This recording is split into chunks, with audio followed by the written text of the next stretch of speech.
जय श्री राम, हर हर महादेव। इस वीडियो में हम बात करेंगे अकाल मृत्यु क्या है, अकाल मृत्यु क्यों होती है, अकाल मृत्यु के बाद आत्माओं का क्या होता है, अकाल मृत्यु को कैसे रोकें।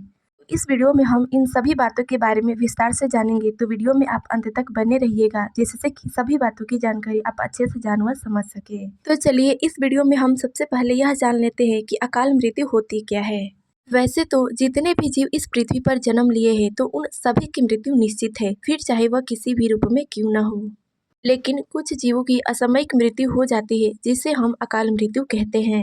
तो आइए जानते हैं गरुड़ पुराण के अनुसार अकाल मृत्यु से जुड़ी सभी बातों के बारे में। गरुड़ पुराण में हमें मृत्यु से संबंधित कई तरह की धार्मिक और आध्यात्मिक बातें बताई गई है कि हमें हमारा जीवन कितने संयम तरीके से जीना चाहिए, जिससे हमें मृत्यु के बाद जीव को शांति और मोक्ष की प्राप्ति हो सके। गरुड़ पुराण के अनुसार आत्महत्या करने पर आत्मा को 60,000 वर्षों तक नरक की यातनाएं भोगनी पड़ती हैं।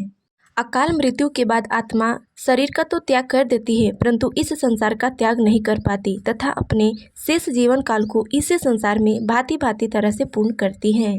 गरुड़ पुराण के अनुसार जब किसी की मृत्यु अप्राकृतिक कारणों से होती है उसे अकाल मृत्यु कहते हैं, जैसे दुर्घटना, आत्महत्या, सांप का काटना, भूख से मरना, हत्या, आग में जलना, जल में डूबना इत्यादि। ऐसे लोगों की आत्माओं को मानव शरीर प्राप्त नहीं होता है जब तक उनके कठोर दंड पूरे न हो जाए। तो आइए अब हम जान लेते हैं अकाल मृत्यु क्यों होती है।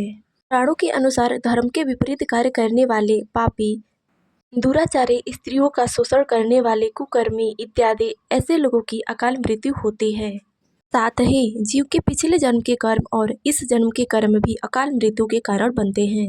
तो आइए अब हम जान लेते हैं अकाल मृत्यु के बाद आत्माओं का क्या होता है।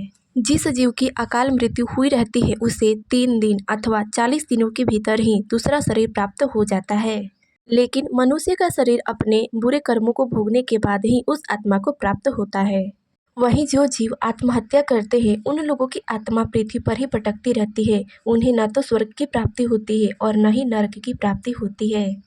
वह आत्मा पृथ्वी लोक पर ही प्रेत आत्मा और अन्य रूप में तब तक भटकती रहती है जब तक वह अपना निर्धारित जीवन चक्र पूरा न कर ले। तो आइए अब हम जान लेते हैं अकाल मृत्यु से बचने के उपाय।